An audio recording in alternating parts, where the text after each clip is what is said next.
Now, what I'd like to give you is what I think are the 5 major pieces to the life puzzle. 5 major pieces to the life puzzle. If we can study each of the pieces and then put it all together, the chances of it running well are just a lot better.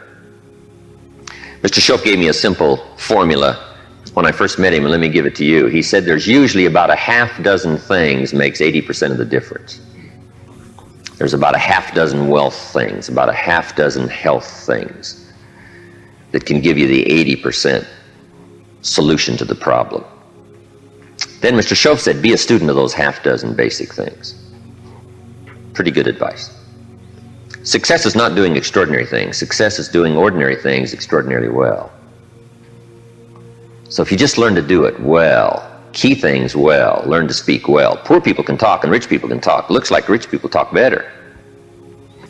Learning to speak is called survival. Learning to speak well is called success. So let me give you what I think are fundamental pieces to life, and we'll take it from there. Here's the first one. Philosophy. Philosophy, in very simple terms, is simply what you know. And what you know greatly affects how your life works out. We might also add, what you don't know greatly affects how your life works out. The idea you miss could be the missing number in trying to put the numbers in the lock. So, what you don't know will hurt you, to correct an old cliche. And to correct another one, ignorance is not bliss. Right? It's important to know. It's important to get the information. Now, we do something very important with what we know. We weigh it. That's another good word. We weigh. Weigh everything before you do it, before you buy it, before you try it. Make sure you weigh it. Everything you get ready to do, you got to decide whether it's a major or a minor. And you don't want to give minor things major time. You don't want to give something insignificant significant amounts of your energy. So we simply use the phrase, weigh before you pay. Sophisticated people learn to weigh everything. And what we all need is a good set of mental scales to weigh everything. What if you got information and your mental scales were off and insignificant things to you were significant? Wouldn't that be a major handicap the rest of your life? When you weighed something, important things weighed unimportant, we would call that a great handicap. So it's very important to weigh everything properly, and that's the reason for sermons and songs and lyrics and lectures and seminars and conversations and professors and teachers. It's one of the reasons why we converse with each other, and we debate and we think about and we ponder and we perceive and we weigh and we try to find out where the values are. Because you don't want to proceed and give big chunks of your life to something that's insignificant. Okay, so we get information, we weigh it, then we come to conclusions about values. Big question in forming your life, where are the values? What is important? What should weigh heavy on my mind and I should give it significant time and significant energy and significant money? Shoaff said to me, poor thinking habits keeps most people poor. Not poor working habits. Most people work hard, but they don't think hard. They don't use their mind to really try to perceive where the values are so that they don't waste any time. It's easy to spend big chunks of your life on insignificant things. It's one of the major pieces of the life puzzle. What you think about, knowledge, how you weigh it, the conclusions you come to, the values you've perceived, thinking. If you really want to help somebody change their life, you have to start changing their mind, change their philosophy, change how they think. Somebody says, well, just motivation, that'll do. And the answer is no, motivation won't do it. If a guy's an idiot and you motivate him, you got a motivated idiot. Right? Say, no, that's not what it takes. Now, it's very easy to make errors in judgment.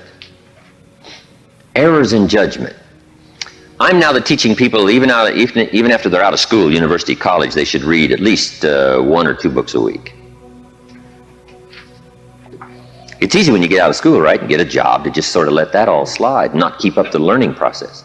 But if you don't keep up the learning process, a lot of values become fuzzy if you don't keep trying to perceive what's important, what's not important, and then start spending major effort on minor things.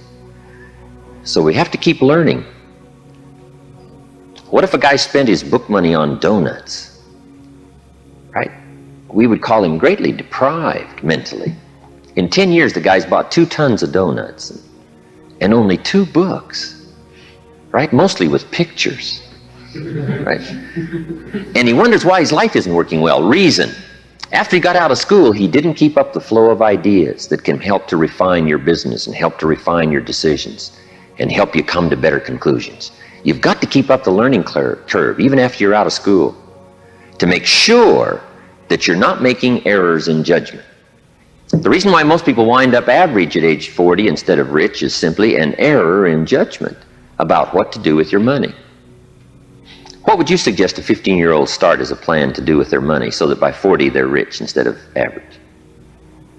You've got to have a good plan, right? If you start making errors early with your money, those errors can make your life mediocre instead of rich. You wind up with pennies instead of fortune. And you wind up with crumbs instead of a feast, simply because early you made errors on what to do with your money. The guy says, well, it's only $10. So what does it matter what I do with it? And the answer is, that's when it really matters, is when you don't have much. The guy says, oh, if I had a fortune, I'd really take good care of it, but I've only got a paycheck, so I don't know where it goes. We call those great errors in judgment. It's so important to make sure you've got a good plan when the amounts are small. But it's easy to make errors. It's easy not to know. It's easy to miscalculate. And if you miscalculate, some things keep adding and adding and adding. I got a good phrase for you. Life is accumulative. Good phrase to know. Life is accumulative. Our errors either accumulate into what we don't get, or our wise decisions accumulate into what we do get. Now, the key is to correct the errors as early as possible. Fortunately, Mr. Shoaff caught me at age 25, started asking me major questions. At age 25, he said, Mr. Rohn, how long have you been working? And I said, I've been working 6 years. I started working when I was 19. He said, well, 6 years. How much money have you saved and invested in the last 6 years? I said, not any. He said, who sold you on that plan? Wow, 6 years is enough time now to check and see if you've got a good financial philosophy. And the time to catch the errors is early. So Mr. Shoaff started asking me those tough questions at age 25. How about your money? How about your resources? How about your investments? And you say, well, I've got plenty of time to worry about that and be concerned about that later. And the answer is probably not. Now's the time to fix it. Wherever you hear the good information, that's the time to start fixing it. So we're teaching kids now a good wealth philosophy. Starting at age 50, 15 will make you wealthy by age 40, 45 at the latest if you're a little slow. Start doing wise things with your resources. When would you suggest people should do wise things with their resources? Answer, as soon as they get the better information. Now, you can't do what you don't know, but the key is to keep learning so that good ideas keep occurring to you. Now you can do more wise things. Okay? But philosophy is where it all begins, what you know. Now, to know wise things, you simply have to study, as you're doing. Keep up the reading, keep up the conversations, keep up the listening to lectures, keep going through the information, keep stashing it away, taking the notes, right? There's no better way to adjust your philosophy than to have a continual flow of ideas. But that's the first piece of the life puzzle, philosophy. Now, here's number 2. Philosophy determines attitude. Attitude is simply how you feel. First, what you know sets the sail of your life. Now, how you feel starts taking you there. Attitude. Now, there's all kinds of ways to feel, right? You can feel good or you can feel bad.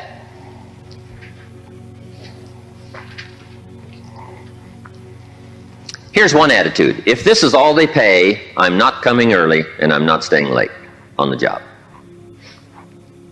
That's an attitude, right? If this is all they pay, I don't come early and I don't stay late. Now, do you suppose that attitude, if you carried it through the rest of your life, do you suppose that attitude would greatly affect your life as the years unfold? The answer is overwhelmingly Of course. Here's another attitude. No matter what they pay, I always come early and I always stay late to invest in my own future. Isn't that fascinating? Attitude is by choice. You can either choose to come early or you can choose to come late. You can either choose to leave early or you can choose to stay late. Attitude's a matter of choice. Now, to make wise choice, we need educated attitudes. Emotions must go to school to learn where the values are. Okay? Good phrase. Emotions must go to school. When kids are young, right? A 3-year-old, falls on the floor and kicks his feet and screams. We say, well, that's okay when you're 3, but it isn't okay when you're 30. Right? As a little kid, right, you can retaliate and punch somebody out, but when you're 23, we say, no, you got to learn now to take that emotion and send it to school and find out where the values are. It's okay to feel strong, but you've got to learn to restrain yourself in a society if you want life to go well for you. So attitudes now become a matter of educated choice. Educated choice. But how we feel is going to greatly determine how our life works out. Now, it's how you feel about a variety of things. Let me give you that list. Number 1, it's how you feel about the past. Now, when you're young, you haven't got that much past to feel about, but I'm sure you've had some ups and downs. You've had some wins and losses. So part of our attitude is based on how we feel about the past. Some people are still carrying the burdens of the past. They're affected by some difficulties, some losses, whatever. They're carrying it around like a burden.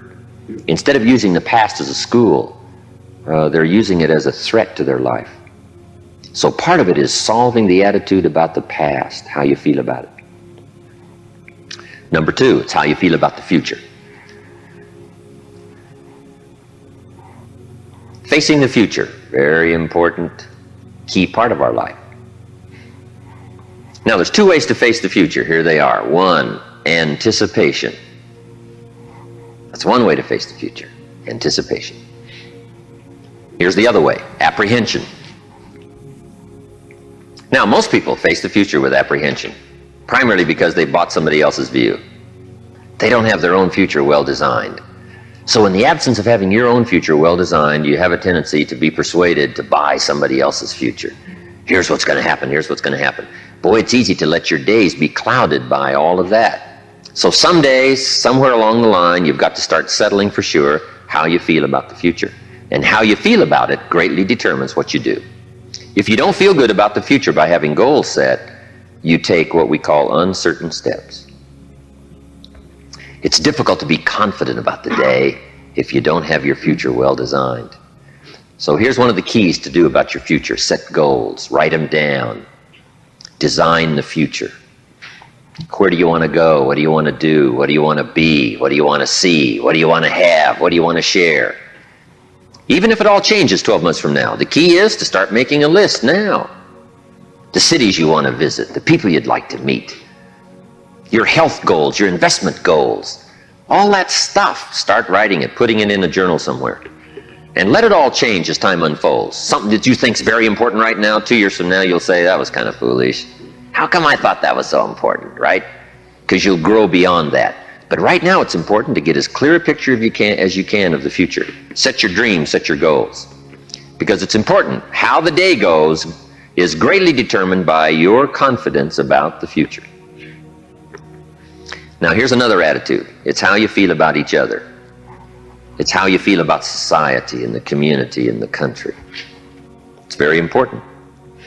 It's not that difficult to be a cynic. And cynicism greatly influences how your life works out. But it's also important to understand that if you want to do well, it takes all of us to help each of us. Good phrase. It takes all of us to help each of us do well. You can't succeed by yourself. It's hard to find a rich hermit. You can't succeed by yourself. You need a market. You need a society. We need each other's ideas. We need each other's collective ideas. Collective participation in the marketplace, society. Okay? So how we feel about each other, very important. Now here's the big one. It's how you feel about yourself. How you feel about yourself. Self-esteem, understanding your own value.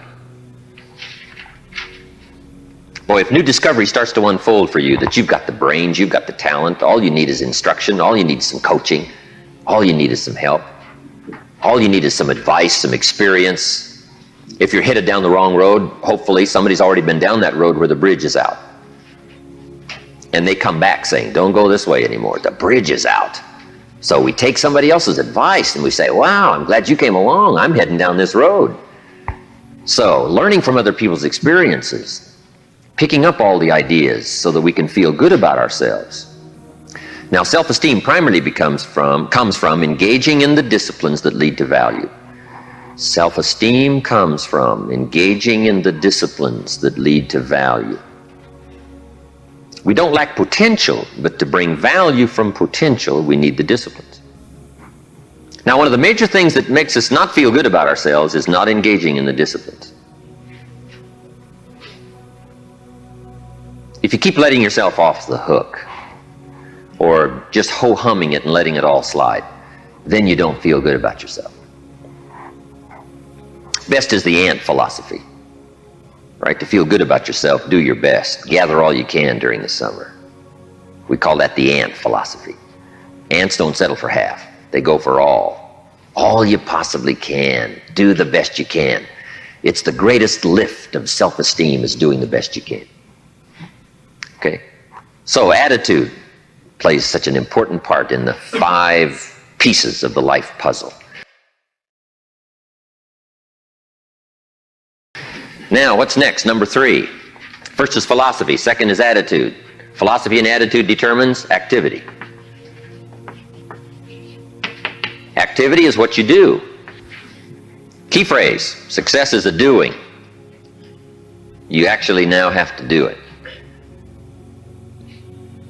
It seems as though God has designed that the major part of the value of our life is left to our own mental genius. You've got to decide what you want to become. Then you simply have to go do it, engaging in the disciplines. Now, the activity part is so important. How hard should you work when you get ready to labor, when you get ready to try to be successful in the marketplace? How many days should you spend? How hard should you work? Well, let me give you an Old Testament phrase to consider. It says, 6 days activity, 1 day rest. Now that's called a philosophy on activity. Right? What should be the ratio of rest to activity? Old Testament suggests 6:1. Now I know that goes back a long ways. Some people said, no, 6:1's old-fashioned. 5:2 is better. Well, you've got to take a look at 5:2 and see if it's okay.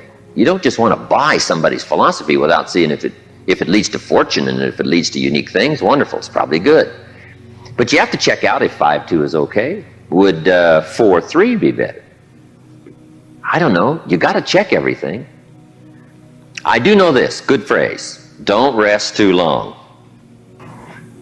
I got a good point for you. Make rest a necessity, not an objective. The objective of life is not to rest. The objective of life is to accomplish, to growth, full accomplishment, test the outer limits of your abilities. That's what life is all about. See what all you can do. That's what life is all about. See what you can do with the seasons and the soil and the seed. See what you can do with your brains. See what you can do with your talent and your gifts and your skills. That's what life's all about. See what you can do. Now, we need rest, but you must make rest a necessity, not an objective. If you make it an objective, you start falling into what we call the average syndrome. Right? People who live mediocre lives are always looking forward to getting off. Successful people are always looking forward to getting on. Successful people don't want off. They want on. They want to get on with the job. They rest only enough to gather strength. So consider that in your argument, in your debate on how hard should you work. Let me give you another Bible philosophy. My parents made sure I was a pretty good scholar by the time I was 18. And I'm an amateur on the Bible. But here's another good philosophy. Whatever your hands currently find to do, do it with all your might. Whatever you're doing, do it with all your might. We call that philosophy on activity. How hard should you work? As hard as you can in the time allotted to labor. In leadership, management, lectures we teach, when you work, work. When you play, play. Don't play at work. And don't work at play. Right? Make best use of your time. When you're working, pour it on. And when you're playing, have a good time. But don't play at work. Okay? So, activity, very important piece in this whole life puzzle in working. So, you've got to test how hard you can work. Part of it is physical, your own physical limitation. Some people can take 14 hours, no problem. Some people 10 stretches pretty much their physical limitation. So everybody has to sort of decide how hard you can work, how much time you can put in. When you come to university, right, you got to sort of find out how much workload you can handle, how many classes can you go through, how much can you unravel, how many study hours do you need, how much effort have you got, when are you going to run out of gas, right, and you need to replenish the supply. So we all have to study our own activity habits. But let me give you what I think is the best philosophy. It is simply do the best you can. In activity, we call it doing your best. A man asked me one time, he said, I'm making about $50,000 a year, isn't that enough? What would you tell somebody? A businessman said to me. He said, my kids aren't starving, and he said, I got my bills paid, and he said, we're doing pretty good, and I'm making about $50,000 a year. Isn't that enough? He asked me. What do you suppose I told him? I said, yes, it's enough if it's the best you can do. We don't call an amount enough. We call your best enough. I said, if you're capable of making $500,000 a year and you make $50,000 a year, we call you loser. And we don't call you loser because of the difference between $50,000 and $500,000. We call you loser because you're not doing your best. If you do your best and you make $10,000 a year, that's enough. If you do your best and you make $1 million a year, that's enough. Enough is not the difference between 10,000 and 1,000,000. Enough is simply doing the best you can. So that's the key to the good life. When the day is finished, if you say, did I do my best? And if I'm not doing my best, why not? Have I got some errors in my philosophy that says, hey, half effort's okay, just slide by, ho-hum it, cross your fingers and everything will work out, hopefully. Say, no, I don't want to take those kind of chances. I don't want to drift. Okay? So activity. Just put a big question mark on activity and say, here's a major piece of life to keep checking. Make sure I'm doing my best. That's all I require, my best. A group of psychiatrists asked me to come and lecture for them in Los Angeles one time, which I thought was interesting, since I only went to 1 year of college. And then in the middle of my lecture, I had the audacity to say, ladies and gentlemen, let me tell you what I think most messes with the mind. They said, what do you think most messes with the mind? I said, I think what most messes with the mind is simply doing less than you can. It sets up all kinds of psychic problems, doing less than you can. Guess when you really feel good about yourself? When you've done the best you can. You don't even have to win the full prize if you do the best you can. We call that the ultimate winning, doing the best you can. Wow, there's nothing like the soaring self-confidence that comes from putting out what we call full effort. In whatever you do, it's called full effort. Philosophy, activity, attitude leads to number 4, results. And that's what life is all about. Putting the first 3 together. Good philosophy, attitude, high activity to get the ultimate called results. I got a good phrase for you. Results is the name of the game. Now the challenge of life is a very simple phrase. Let me give it to you. I think you'll find it interesting to at least ponder. The challenge of life is to make measurable progress in reasonable time. Measurable progress in reasonable time. First, we don't want to be unreasonable with time. If you and I agree to do something, 5 minutes later I'm asking you, how are you doing? You say, I haven't left the building yet. You can't ask in 5 minutes. 5 minutes is too soon. That's unreasonable. Now, if I don't ask you for 5 years, we call that too late. You can't wait 5 years, and you can't go 5 minutes, right? We all have to learn what is reasonable time to expect somebody to make progress, to grow, to change, to develop. So all of us have to learn, especially if you're going to become leaders, entrepreneurs, if you're going to have management responsibilities and work with people, you got to understand what is reasonable time. We don't want to be unreasonable with time. But here's what else we expect: measurable progress in reasonable time. How many years should the child spend in 4th grade?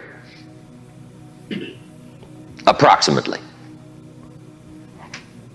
About 1. You say, well, if they're nice kids, would you give them 3 or 4? You say, no, you can't spend 4 years in 4th grade. It's unacceptable. We put on the family pressure. We put on peer pressure, right? We put on all kinds of pressure. You can't spend 4 years in 4th grade. Now, wouldn't that be interesting if we applied the same kind of social pressure all of our lives? What would be acceptable to society for wise investments to have been made by age 30, so that you can really properly take care of yourself and your family? Somehow we've missed those standards, right? Shouldn't it be popular to be wealthy by age 40? And shouldn't we look at somebody who by age 45 is not at least financially independent, saying, where have you been? Tibet? Or Bangladesh you probably have spent. You mean you've been here all this time? Right? Shouldn't we make it a bit unacceptable not to be well off in what we call reasonable time?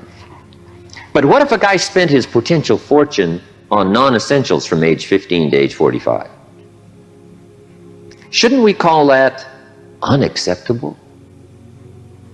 Shouldn't teenagers ask their parents, how come we're not rich? We live in a rich country. This is America. Aren't those good questions? How about the wisdom of a good plan versus a poor plan? What if a man was a farmer and he ate his seed corn? Instead of planting it, he ate it. Wouldn't we make arrangements to go get his children? And say, the kids aren't safe. The man's insane. He eats his seed corn. He doesn't plant it. Wow. I just offer that as kind of an interesting question. If we make such pressure demands for 4th grade, why shouldn't we make those same pressure demands for the rest of life? Interesting question, right? Good debatable question. Now, part of it is society eases back on us as far as ongoing demand of results. But here's what I'd ask you to do. Make the demands on yourself. I'm asking you not to let yourself off the hook. Society will let you get by with far less than you want to be. When you get out of university, how many books will the community demand that you read every month? Approximately. About none. So if you're going to do the extra reading, guess what? You've got to develop that philosophy and put that pressure on yourself. But what I'm asking you to do is take a good look at results. Now, another reason why we look at results at age 25, results at age 30, on a wide variety of things: health and wealth and culture and sophistication and lifestyle and uniqueness. We keep checking all those results. Here's why. To see if there's any errors in activity. Guess how easy it is to make errors in activity? It's easy. We teach in our leadership series, don't mistake movement for achievement. Boy, sometimes it's easy to be faked out by being busy. The guy's busy 10 hours a day, but he's going in figure 8s. The guy's not making progress. He's stalled, but he's busy. And he thinks being busy is going to do it. Say, no, you got to be busy doing the right things. So maybe you need activity fixed. Maybe you need attitude fixed. Who knows? The guy who says, since they don't pay well, I come late and leave early. We say, John, that's going to affect you all your life. And you've probably got the results to show it. Or maybe we need a correction of philosophy. That's why we check results. Now here's the last piece in the life puzzle. It's called lifestyle. Lifestyle is simply how you choose to live. We call lifestyle the genius of living well. Now, here's what's exciting about lifestyle. As a subject of one of the major pieces of the life puzzle, all of us can choose, especially in this country, all of us can choose how we wish to live. Guess what you can get from your money? Joy or animosity. However you wish to live. A father takes a $10 bill and wads it up and throws it at his son and says, if you need the darn stuff that bad, take it. We call it money without style. The father's got the money, but he doesn't have the style. He studied economics, but he didn't study happiness. So let me give you the phrase. Happiness is an art, not an accident. Some people have figured out things economically, but they haven't figured out lifestyle to live well. Culture is a study. It's not an amount. Somebody says, if you have an amount of money, you'll be cultured. And the answer is no. Cultured is a study. Culture is a refinement of the mind. To be cultured, you must study culture and practice culture. Money doesn't solve the culture challenge. Money doesn't solve the happiness challenge. To be happy, you got to study and practice happiness. And Mr. Shove taught me all the simple ways to get joy from substance. A sophisticated gentleman knows that a rose on time is more valuable than a $1,000 gift too late. It's not the amount that counts, it's the genius that counts. It's the ideas that count. So here's what I'm challenging you to do. How to be happy with what you've got while you pursue what you want. And I'll give you time to make a note of that phrase because I think it's so important to wrap it up. How to be happy with what you've got while you pursue what you want. So I would challenge you in the last piece of the life puzzle, find ways to live uniquely.